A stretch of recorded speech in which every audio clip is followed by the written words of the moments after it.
If we all believe that relationships are hard work, then this is what we are going to get. Words, the beliefs, the way we think is a very powerful approach to our reality.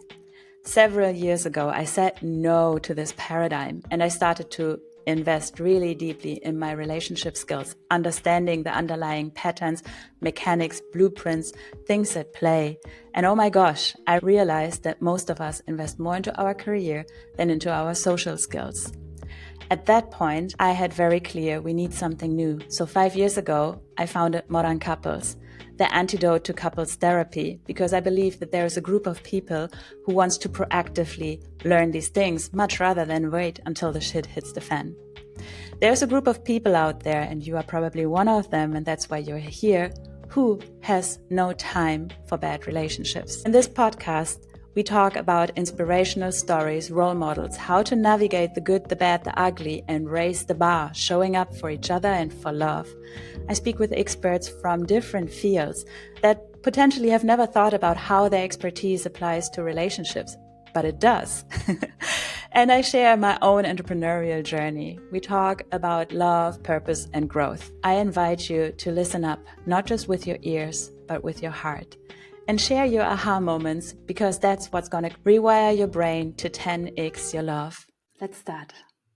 Today, I have the honor and pleasure of speaking with Alexander Beiner, a thought leader at the intersection of psychedelics, culture, and human connection.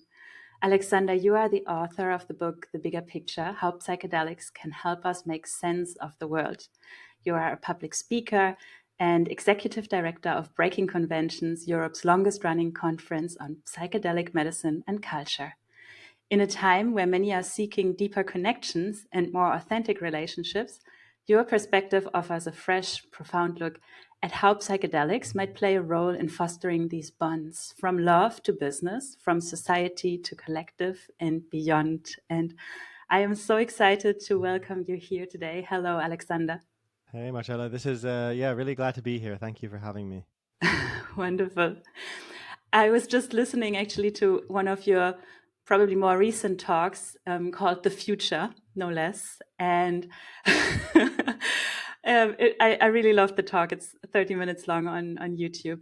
And as I was listening, I could feel my body really relax as you were putting names, giving words to some of the concepts and ideas that I've had over the past 2 years, maybe longer, but was not yet able to, put words on. So, for example, like 2 years ago when AI came out in the mass market, I thought, being a relationship coach, now that we can no longer trust somewhat of what's out there, like we cannot trust the pictures, the stories that we hear, the relationships actually in our proximity, like my partner, but also my neighbors, become more relevant again, because actually that's something I can feel, I can see with my all my senses.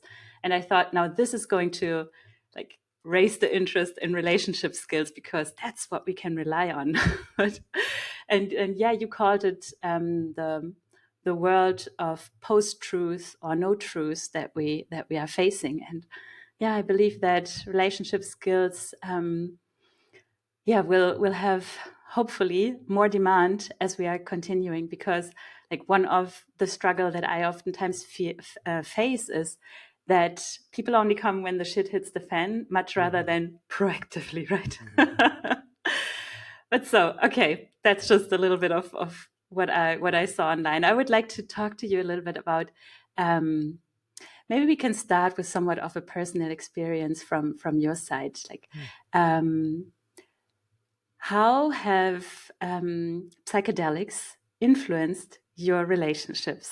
And maybe people that know me know that I talk systemically, like holistically, about relationships, but maybe we can break it also down into love relationship. What would you say? How have psychedelics influenced you in that way?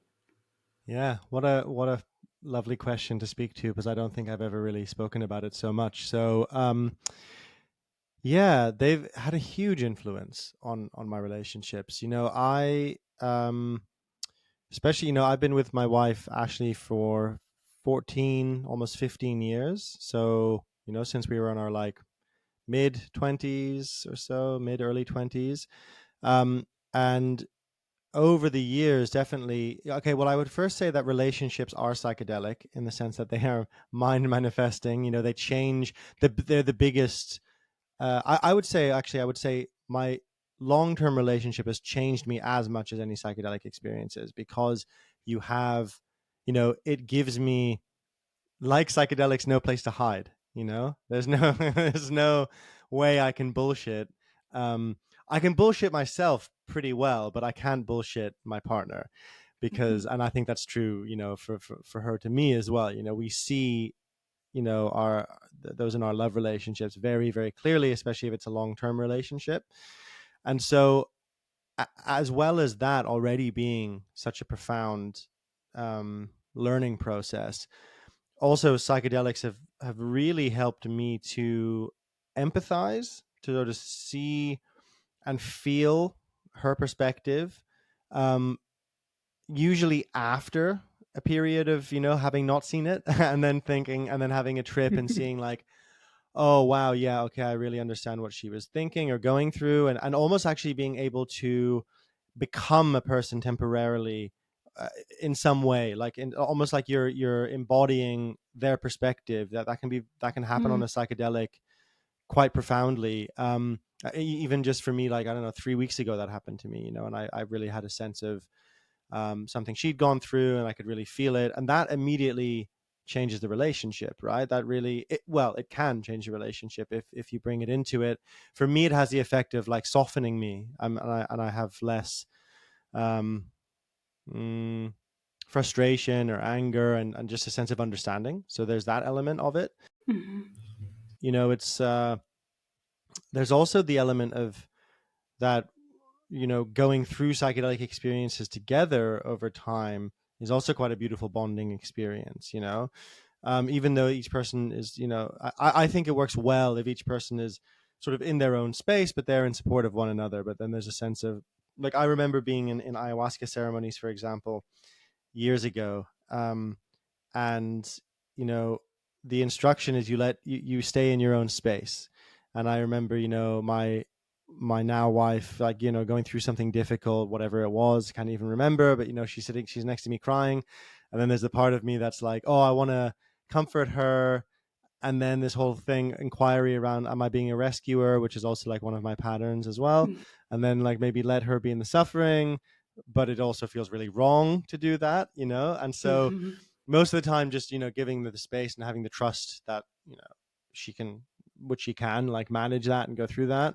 But then, of course, occasionally you put a hand out and just break the rules, so I think there's, like, a lot. I've learned a lot through experiences like that, because they're like a very extreme moment of looking at my patterning and seeing what's going on. I mean, many share this, the empathy that happens when you build a connection with ayahuasca or medicine. Would you say there is one medicine even more profound working in a relationship than others? Do you see differences in the medicines? Yeah, definitely. I mean, there's what's known as, like, the classic psychedelics, so psilocybin mushrooms, LSD, DMT. Um, of those, I think everyone would have I don't think anyone thinks DMT is a really good relationship builder, because it's very different. The experience is very otherworldly. It's very much kind of entering a different dimension. Although I'm sure there are people out there who would disagree with that. Um, LSD as well. I know, people have certainly connected through LSD, and psilocybin for me personally is very powerful. But I would say MDMA traditionally is the most powerful for relationships, at least the way it's been used clinically. And before MDMA was made illegal, it was used quite a lot in couples counseling in, like, the 1980s, in the US, and I think other parts of the world too, because of this capacity that it has to make it safe to go to places that are too painful normally, but also this deep sense of empathy and connectedness that comes out of it. Um, and a desire to connect physically, a desire to, be in connection. Some people say 2CB, which is a chemical in the same family as MDMA, which people might know about. It's a research, well, it was a research chemical by Sasha Shulgin. It's quite popular recreationally, but a lot of people see it as an aphrodisiac. I don't. Mm. I get that from it so much. I enjoy it, but I don't really get an aphrodisiac effect out of it. So yeah, so there are. I would say MDMA is the one that if I was going to if MDMA were illegal and it was possible to use it in couples counseling and people were doing that, and someone came to me and said, I'm having issues in my relationship, I would probably suggest that they go and do that. That would be my go-to. Yeah. So you were like friends before and sat in ceremony together. Now you are married. Is plant medicine still part of your relationship? Is that still something you do regularly together or even purposefully apart? How has that influenced your relationship over time?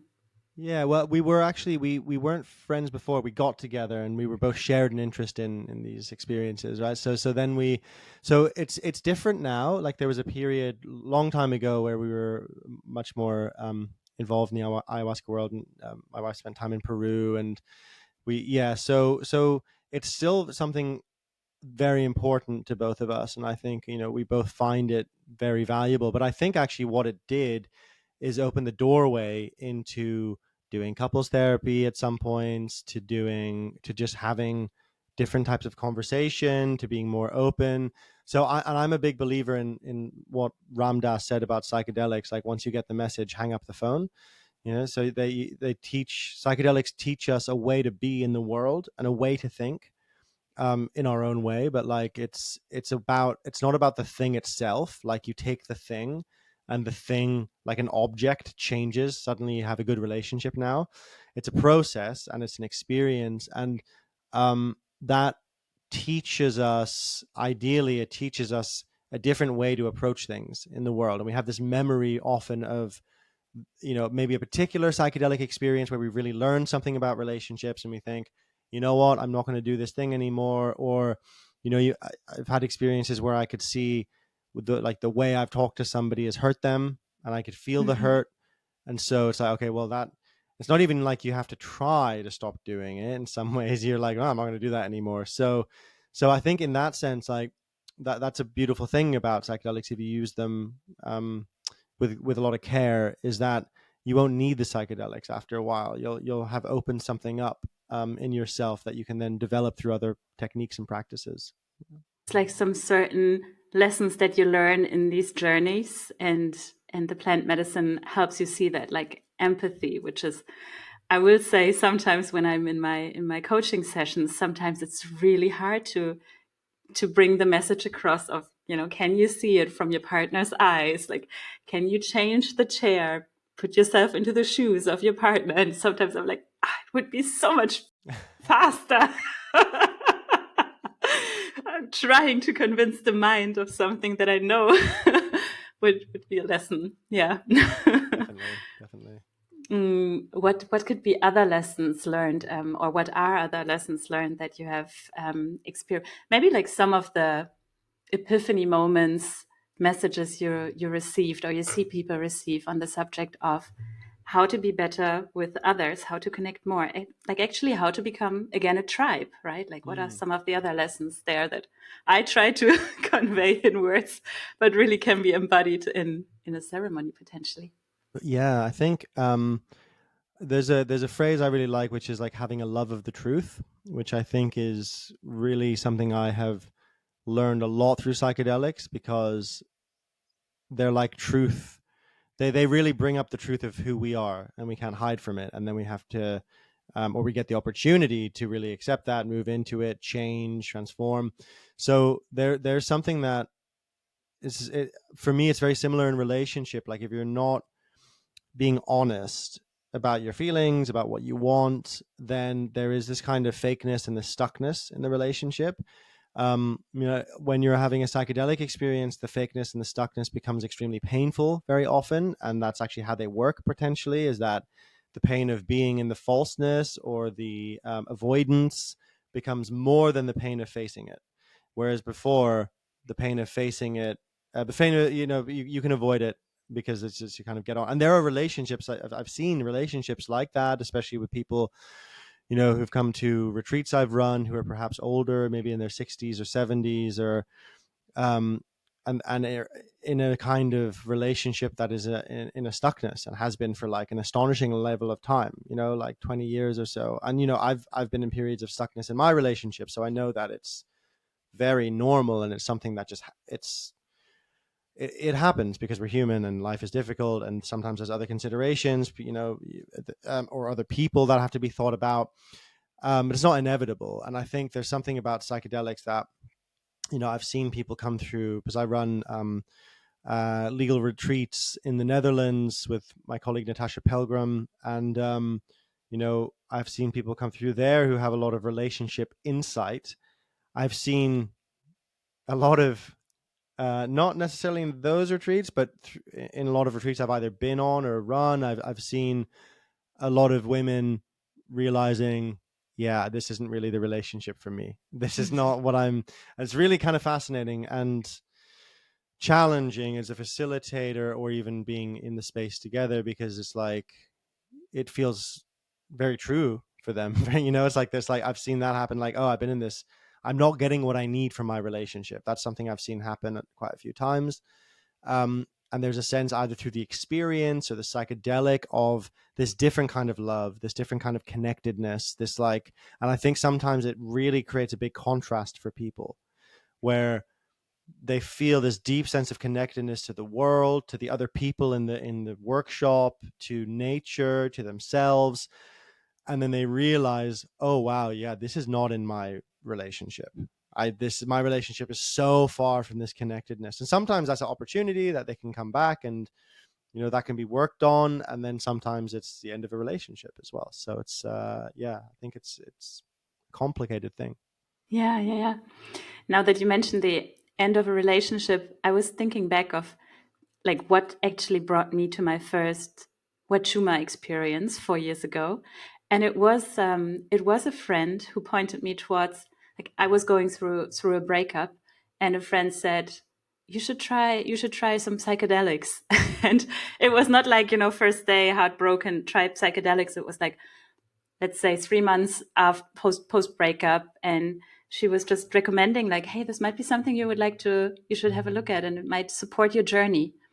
And she actually told me, of all the things, maybe Wachuma is a good starting point. And I met the space holder for a cacao ceremony first, so I really got to tune in with his energy. And then the next day we had a one night group experience with Wachuma, and I really felt like I had a very gentle introduction to that world. Right, in that case, it was not like my senses were there, but it was this heart opening experience. And it kicked off a summer of exploring ayahuasca, exploring, I don't even remember the name, but in a way it was not such a cognitive process of going through the breakup. I was even surprised that in the ceremony itself, my ex-partner did not even appear. It was like I went in with that intention, and I realized, no, I'm actually fully okay. Like, there's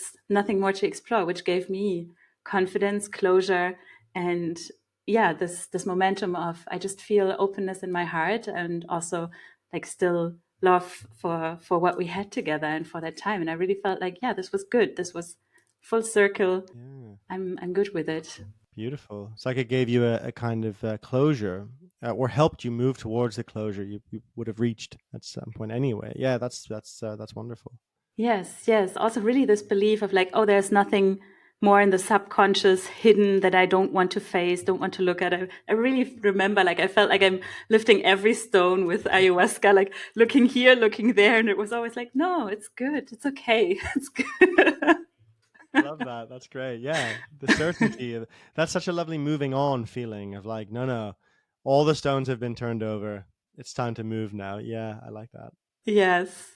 Short interruption, because this message really needs to go out there. The quality of your relationships impacts the quality of your life. It is, in fact, the key factor.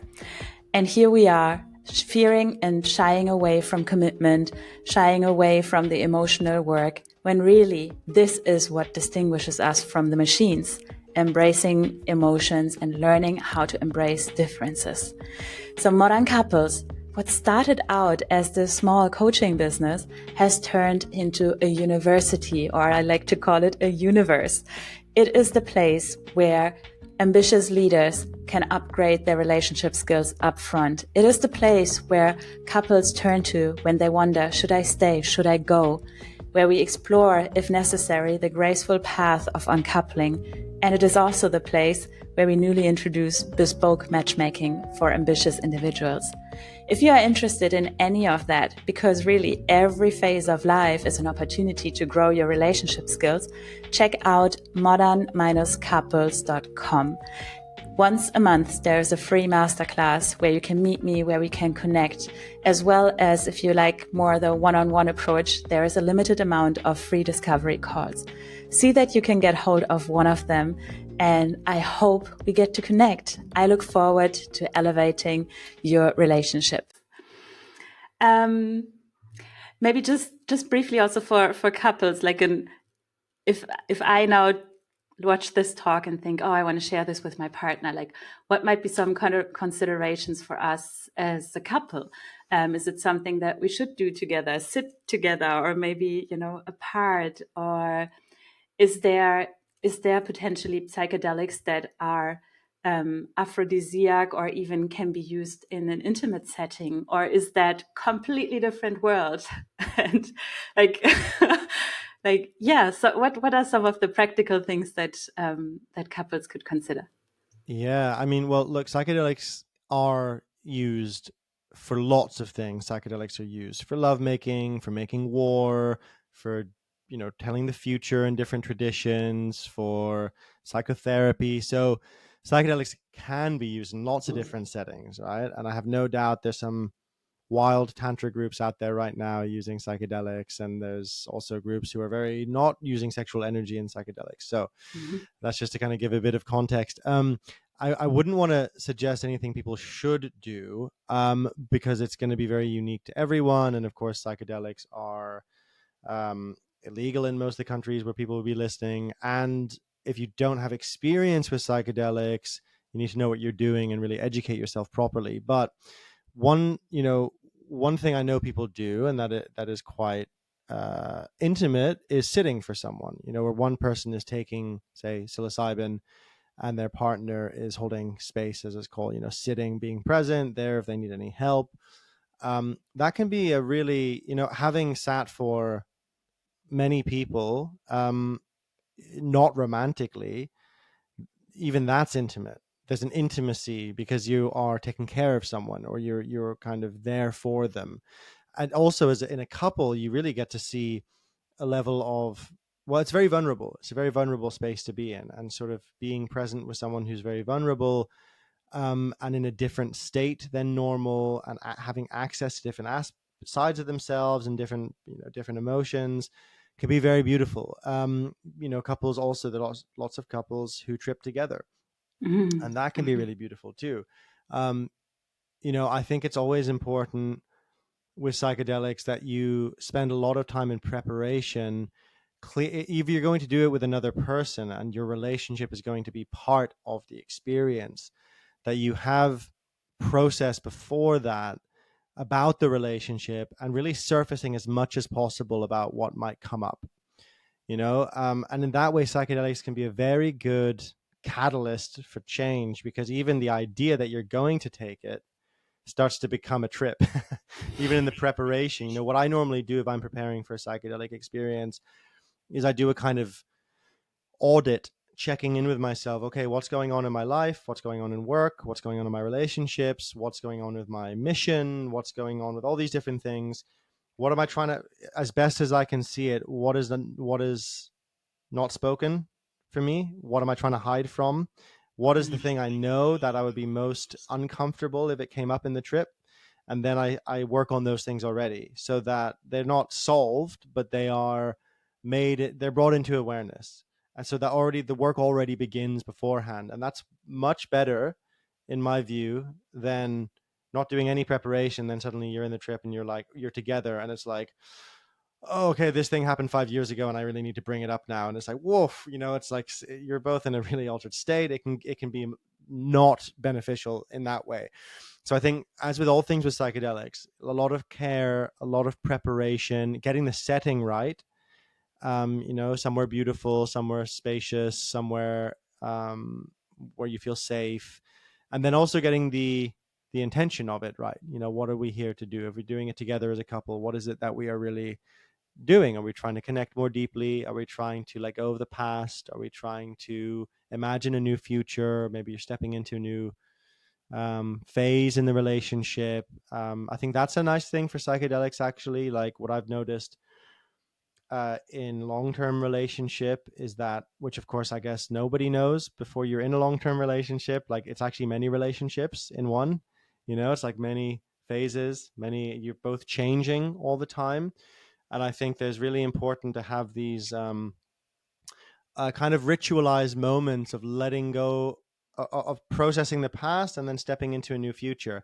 I didn't really realize until quite recently that that's an important thing to do, because otherwise what I've noticed is like you get to a point where it's like, oh, we haven't actually checked in with like what are your values? What do you really care about right now? What do you there's of course like building a life together. Are we on the same page with that? Are we on all of those things? If they're not talked about, if they're not processed, they just don't. It's all under the surface. So I think psychedelics have a role to play in helping that process along, but the process has to already be in place, of like the intention of both people, like, hey, we're a team and we're trying to um, do something together.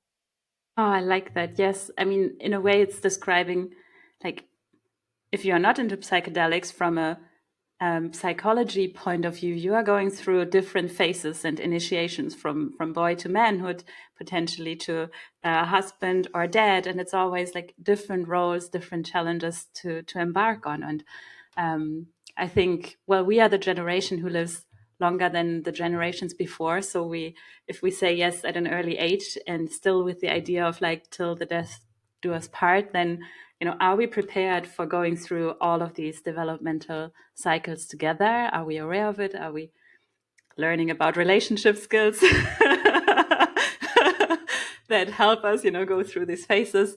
Or do we just, like after the wedding think, okay, now everything is done and we're just gonna do this together forever?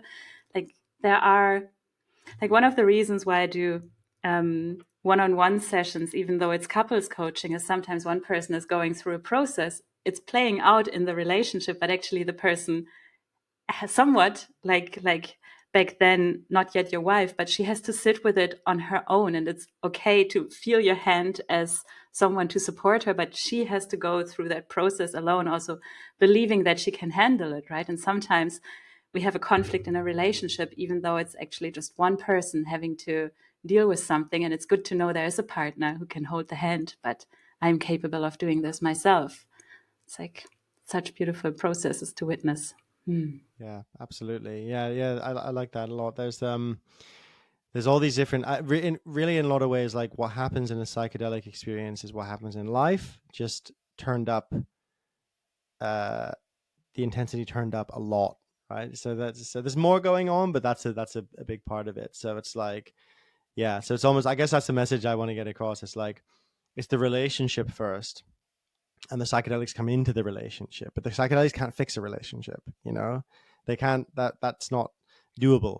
They could improve if there's the intentionality there with both people, right? But they're not gonna. They're there's something we sort of dance with and move with, and that teach us, and that we learn from. But ultimately, and this is a message I've had in psychedelic experiences over and over. It's like, it's up to you. It's like, ultimately, you can have the best teacher in the world, but unless you really step up and do basically the difficult thing, which is, you know managing your own ego, compromising, putting yourself in the other person's shoes, which is difficult for everyone, especially if you're angry.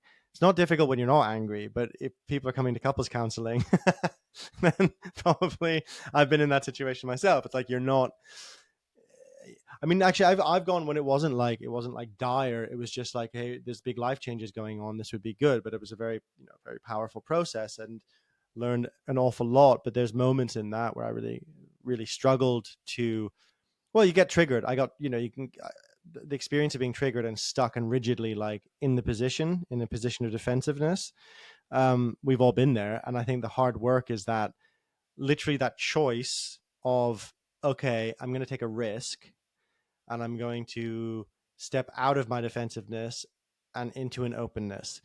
Like there is nothing that's like psychedelics won't teach you that. They will give you the opportunity to practice it, but only your courage as a human being will do that.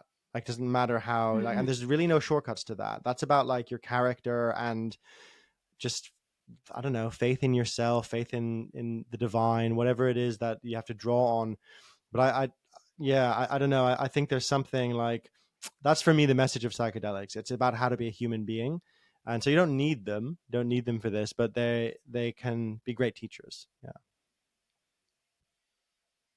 Let's switch a little bit to the bigger picture. So you discuss the interplay between psychedelics and societal transformations, also in your talk, The Future. Um, can you elaborate on how you see the medicine or substances shaping the future of culture and consciousness? So looking now a little bit into the wider spectrum of relationships. Yeah. Well, in one, the first thing that comes up is that psychedelics tend to connect us to the world around us, right? So that could be nature, it could be a city, it could be other people, very often other people. And in that is one of the biggest effects they have is on what's called communitas, which is a word you've probably heard of, like this sense of connection and flow that we get when we're in a group of other people. And communitas in cultures that use psychedelics is a really important way they use psychedelics. Like everyone ritualistically, in dance or trance states or psycho, acting out specific myths. What that does is it binds people together. That's why we go to raves. As you know, we were both just talking about Boom Festival before recording, right? That's what's Yeah. going on there. That's why we love doing it. And so there's a role to play for psychedelics in helping us to connect more authentically, especially now, because another thing we were just talking about before, AI and the nature of the internet. I have a chapter in the bigger picture where I look at the internet and the way that the internet, which we all know now, has promised connection, but actually has given us a false kind of connection, which isn't really intimacy, and actually and pulled us apart. Not just apart because we disagree with each other, but because it's placed us in our own reality bubbles. So it's actually very difficult to cross over and have real conversations. And then also now we don't even know if the person we're talking to is a human being or not, which is a huge problem in some ways. And it doesn't just mean it's difficult for me to know who am I relating to right now online. It makes it difficult for the entire collective to trust within the collective. It's like having, if you imagine like there's a tribe or a small community and then they find out like, okay, one person is a shapeshifter, it's a trickster spirit who's pretending, which is actually a very common very common. Actually, back when I was in Peru and I was in my like early 20s, I was very interested because I'm half Irish. I'm very interested in Irish folklore, and I was in a community in Pacaya, Samiria, so like a kind of nature reserve, and I was just asking a lot about the folk stories because it was just interesting. And one of the guys told me, he was like, "Yeah, this a few years ago." I love the way they told it because everything happened like a few years ago. It wasn't like way in the past. It was like, no, this happened at some point. Like this is a story, right? He said this really attractive man came to the village with his guitar, and everyone was like, "Oh, like he was really charismatic and he played great music." And then this girl, this woman in the village, young woman, falls in love with him, and they decide to get married. And the whole village threw this huge party, and they all got really drunk. And they woke up in the morning, and he was gone, and his guitar was a fish, and his shoes were fish. And then they realized he was a river dolphin. They have these pink river dolphins, and they realized, yeah, it was a trickster. The river dolphin just wanted to have a free party and get drunk, and then it went back into the water. So our old myth and folklore is now repeating itself in the internet with AI. You know, you have people literally who are developing relationships online with AI, um, and to and it's not just that. It's like the whole environment becomes actually really shamanic and strange. It's like what's real, what isn't. What is a human entity? What's a non-human entity? And are the non-human entities truly intelligent or not? Right. That's all these questions we're now asking with AI. So one of the arguments I make in the book is that psychedelics can teach us the same kind of discernment that shamans have had to learn, which is you don't believe or trust everything you come across in that world, in the realm. Now, that's not true of human contact, where we can touch and smell and embrace each other. That's very different. But when we're in the online world, we have to treat it like a psychedelic shamanic realm where you don't trust everything that comes up, right? Like there's this other story I have in the book of Jeremy Narby tells of an anthropologist who's in Peru, and he has this experience drinking ayahuasca where these two huge serpents come from, like, you know, outer space, and they say that they're the gods of the universe and that human beings are like dust and we control everything. And he gets really freaked out, and then he goes and he tells the shaman after, he's like, oh, I had this really crazy experience. And the shaman says, oh, well, yeah, explain it. He was like, these two dragons. He was like, oh, okay, do they look like this and this? He's like, yeah, yeah, yeah, yeah. And he's like, did they say they're the gods of the universe? He's like, yeah, yeah, yeah. He's like, no, they're full of shit. Don't listen to them. And it's just like, that's the thing, you know. It's like spirits are like people in these traditions. People are sometimes trustworthy, sometimes helpful, sometimes not trustworthy, sometimes malicious. And just like when we go through life, we get better and better, hopefully, at being able to identify who has good intention and bad intention. You know, you become an expert at that as a human being. The older you get, we need to be like that online as well. So, and the other thing I would say is that, and this is more, this is in the bigger picture, but also I'm working on a proposal for a new book, which is about the intersection between AI and spirituality and how AI is changing spirituality. I think we're seeing this. Psychedelics also play into this, but I think we're seeing this split developing of these two different religious ideas now. One of them is transhumanism, which is the idea from, it's a kind of Silicon Valley idea that we're going to reach this singularity point where we all just upload our consciousness into the machines, and we leave the human body and we live forever in this sort of, we are the machines, we kind of merge with the AI, right? And that's their vision. I'm very, very skeptical of it because it's also very Christian in its belief. It's like there's a rapture point and we will transcend, we will leave behind the body, etc. And then on the other side, we have like the people who I call them the new animists, people who really are looking for a deeper connection to place, to one another, to ritual, to going back into the prehistory, to reconnect with what it means to be truly authentically human. What are the things we really need? What does it mean to be in a tribe of people? What does it mean to authentically relate to each other, but also to the environment in a different way? And I'm very curious about how these different worldviews are responses to the changes in technology, you know. And I think really we'll probably see something more psychedelic, which is a mix of the two, where we know, so many of us, that we need to reconnect with each other, and we need to reconnect to the earth, and we need to come into like a different kind of relationship in many different areas, and that the internet as we have it now is probably not going to give us that. But could AI help us do that?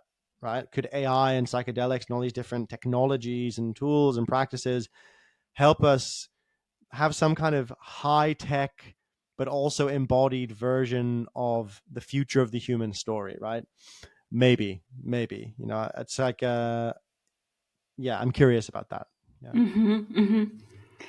But the way you describe it, I see these two visions or like two potential pathways, and then like for me something that is key over the years always, it's this yin and yang picture of like, all right, the pendulum will always go from one extreme to the other, and then it's a mix of these things, right? And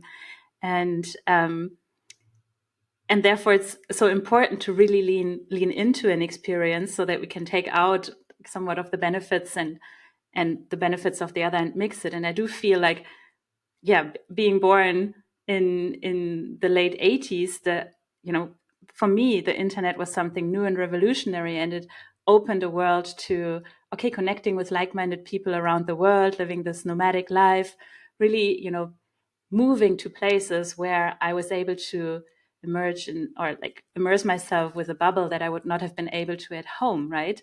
But Yeah. then also it goes to an extreme point of, yes, there is, be it the tricksters, be it people constantly leaving, this lack of trust, this lack of reliability, commitment, all of that is all of a sudden not given anymore. And I feel, oh, I see it actually right now in many of my friends that have been traveling and exploring that lifestyle, that they say, eventually I'm looking to, where can I grow roots? Where can I really settle down and be with real people, really build something with them hands on, much rather than always, online, remote, letting go of people. And I feel like, okay, what is the pendulum movement as we are moving towards AI, moving towards even less trust? Okay, we need to develop a new skill set. We need to bring back the human factor that was not as much a focus when machines were coming out. And like, so I wonder, what will be the yin and yang movement in all these things. But I think one of the things that I gained from plant medicine is this trust that it's not bad that all these things are happening. It's Mm. like, but there is a requirement, a new requirements, new skill set, new ways of thinking. And for example, I've had that as a topic over the past weeks with relationship coaching, where I focus on, so often we think we go to couples therapy to solve the problems that we have in the here and now, like the conflict that we have in the here and now. But actually, what we do with plant medicine, and what is also possible in this coaching setting, is that we let go of ancestral trauma, or like shadows that have been there in our collective, right? Let go of that.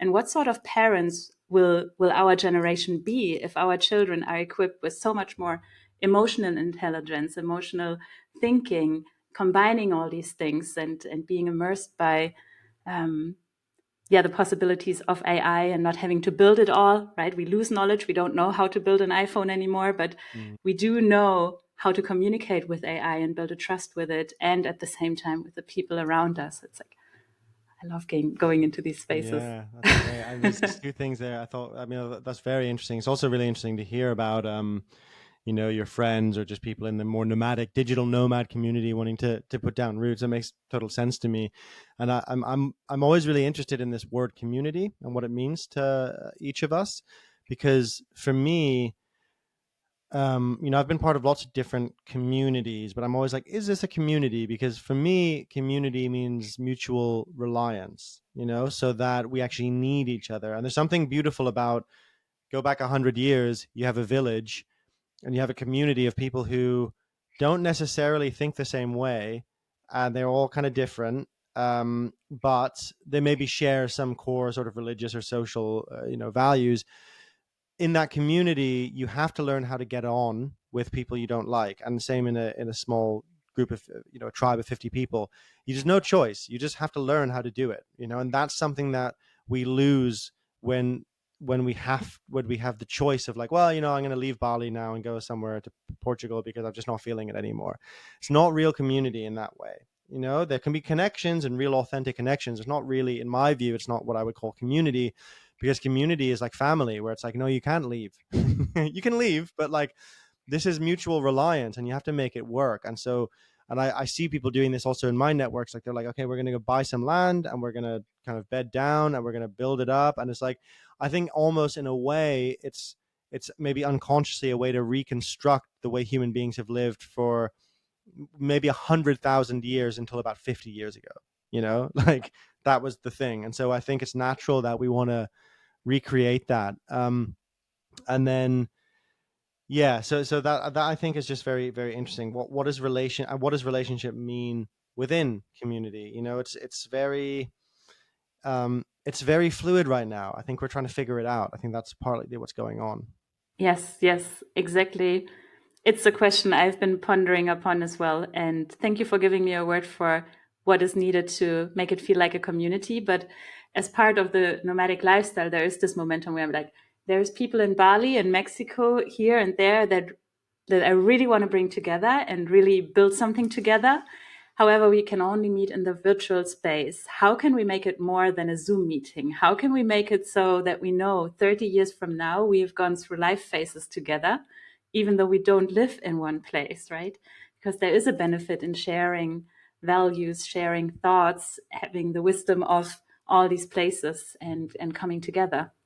Yeah, and I think there's something about skill building which feels important because there's a book called The Dawn of Everything um, by David Graeber and David Wengrow, which is kind of an interesting rethinking of the past, like a lot of especially Western culture, and where some of our ideas from the Enlightenment came from, like rational thought and reasoned debate. And they make this argument that much of it came from North American, Native American, and particularly Iroquois culture, who had this traditions of sitting and really being in a process, a group process of collective discussion around issues and topics, but also with the sense, very un-European sense, that no one was obliged in it, and the leader was really the person who was the most charismatic, who could really hold the group. And it wasn't like a kind of divine right of kings or the kind of authority systems we have now. So I think that's a really interesting model to revisit, because very few of us grew up in an environment where we were literally reliant on our neighbors. I know I didn't. I grew up in like suburbs in Germany, and like you barely even talk to your neighbors. In London, you don't talk to your neighbors at all, really, and it's like maybe that someone looks after your cat, and that's like a that's kind of a big deal even to ask. But in the past, it was I'm not going to survive the winter without more grain, so someone's going to bring me some grain, and then I'll repay the favor in the springtime. So that means that we have a particularly individualistic approach naturally in the West, our psychology. And so if you imagine getting all those people together from Mexico, Bali, etc., and maybe let's say you all buy some land in Portugal and you're trying to get the water working and everything else, I think it's doable. It's doable, but I think it would be good for all of us to do skill building of like, okay, conflict resolution, et cetera, et cetera, so that, because it's going to happen. There's just going to be these conflicts that people dealt with. And I think we have the capacity, because of what you mentioned, the emotional intelligence is higher. And I think what's missing is the game theory. What's missing is really that you need each other, that we really need each other. That, like, okay, if we don't agree this, we have no water for the next week. That's real, right? And then you forced to do it. But if you have the option to be like, oh, I'm going back to Bali, this is all too much for me, then you don't really have the thing. So you need, Yeah. I think it's almost like creating the situation where everyone commits to it. I think that could be really amazing. Yeah. Yes, yes, yes. And we have seen that. So this idea of like there is no way to escape. I have seen that, and it happened in these past 4 years, right? When you were forced to stay in a country and you were not able to leave. We have seen how people all of a sudden made it work in Yes. in certain constellations. Definitely seen that. That's great. Alexander, last but not least, thank you for all your shares so far. Is there anything we that came to your mind that would be a good closing statement, or something that you would like to mention before we leave? And also, I mean, we mentioned your book, I mentioned the talk, but if people want to connect more, how can they connect with you? Yeah, well, thanks for having me. This has been a lot of fun. I really like talking about some different topics. It's really enjoyable for me. So, I think that, I guess the main thing that comes up for me is like, um, that I don't know. I think we sometimes it's natural that we want to split love relationship with nature, relationship to yourself, as these different things. And in some ways they're different types of relationship, definitely, and they're different types of love, maybe. But I think there's something about, certainly psychedelics, but I think just general like life practice, where I found it useful to think about, how do I relate, period. Like, how am I in relationship to everything else, that anything that doesn't seem to be able to hear my own thoughts or feel my own feelings, right? Well, how do I relate? And it's just, yeah, and I think about that a lot, and I think it makes us then orient a little bit more towards relatedness, just as a kind of a concept and a feel. And I think it's also particularly useful for how we relate to the natural world and to other animals and to plants, that we approach it with, like a lot of indigenous cultures do and have, with a kind of the respect you use to approach a human being, a kind of an understanding that different plants and animals and ecosystems have their own personhood, right? They have their own isness. There's something there that you're relating to. That's pretty ancient, widespread wisdom that we've really lost in much of the West. And I think that when I think of relationship, I think of that as well. And then, yeah, aside from my book, I write a Substack, a best-selling Substack, where I put something out like two times a month, usually, like long-form essays, not usually about psychedelics, but about anything going on in culture that is really in the news, or that's a bigger topic that I'm finding interesting. And so I do kind of journalistic processes of that. So that people want to follow my work, they can go there. It's called The Bigger Picture as well. Same title as the book on Substack. And otherwise, no, that's pretty much it. I'm grateful for the opportunity to speak together. Thank you so much. Imagine a world where emotional mastery, relational support, and inner work come before heartbreak, resentment, divorce, reactivity. And you know what increases the odds of your 10x kind of love? Taking people along, sharing this with the people that have the biggest influence on you. If you like this podcast, please subscribe to my channel and share it with one or the 5 people that have the biggest influence on you and that deserve the 10x kind of love. Let's raise the bar stronger together.